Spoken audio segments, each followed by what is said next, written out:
What do you make to the news, Duncan, of the King being diagnosed with cancer? Well, he's just like the rest of us, isn't he? He's not infallible. We all get these bits and bobs and illnesses, and especially, I suppose, because of his age as well. He's probably more prone to it. But he's been a lucky man. The fact that he was already in hospital, and he'd had obviously the enlarged prostate, and I understand from reading the news this morning, it's not the prostate that's worried about; it's another form of cancer. But the fact that it's been caught mega early. Hopefully he should be fine, fingers crossed.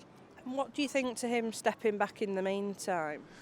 Well, I don't think he's any choice, has he? And obviously with all the palaver going on with Harry and Prince Andrew, it really only leaves William, but then he's got his Kate convalescing, hasn't he? So, yeah. And what do you think to Harry coming back from America to come and see his dad? I don't really think he had any choice, did he? To be fair, what sort of reception he'll get, I don't know. We will never know, will we? We'll never know what conversations go on behind the scenes. So yeah. And I'm just asking. I just think it's sad. It's the same as any family. If someone gets that sort of news, obviously it's going to be devastating.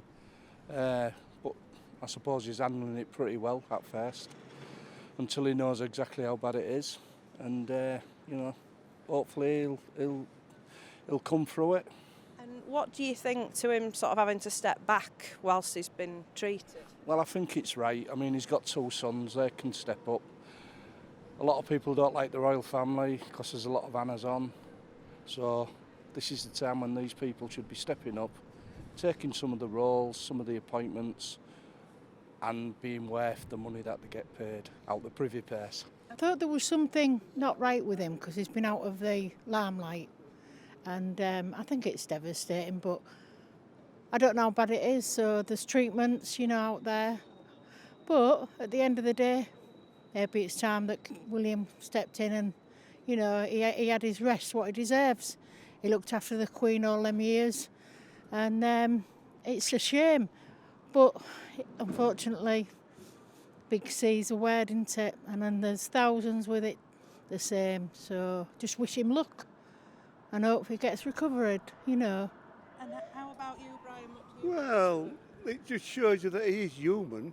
Unfortunately, he's like the rest of us, and cancer is a terrible thing, and unfortunately it's caught him, but get William in, get him in as soon as possible, I think. And what do you think to Harry coming back from America? I mean, he can come and see his dad, obviously, it's a family, but nothing else. I won't give him anything, not now. He's blown his copybook with me, I used to love him. But now, no, not after all what's gone on. I understand with families, we all have them and we all have our good and bad. And I think, he can come and have a look and see. Obviously, he wants to see his dad. It's his dad. But I won't give him anything else, sorry. He's been waiting all these years to be king, and this has happened, so I'm really sad for him. But on the other hand, I'm also glad that he's been able to talk about it. They're being much more open about it. I hope it's not a very short reign for him. I do hope he pulls round. Yeah. And what do you think to Harry coming over to see him from America? Well, it's his father, isn't it? I'd be surprised if he didn't. I mean, at the end of the day, it's all family, isn't it? You can't hold grudges forever. I hope it all works out for them all. They're going through a tough time, aren't they? And what do you think to him having to sort of step back from duties and his son Harry coming to see him from America? I don't think I would see him for all the flipping tea in China. I think I'd tell him to F off. Would you? Why? I would. Why is that? Whereas I think he's a traitorous little toe rag.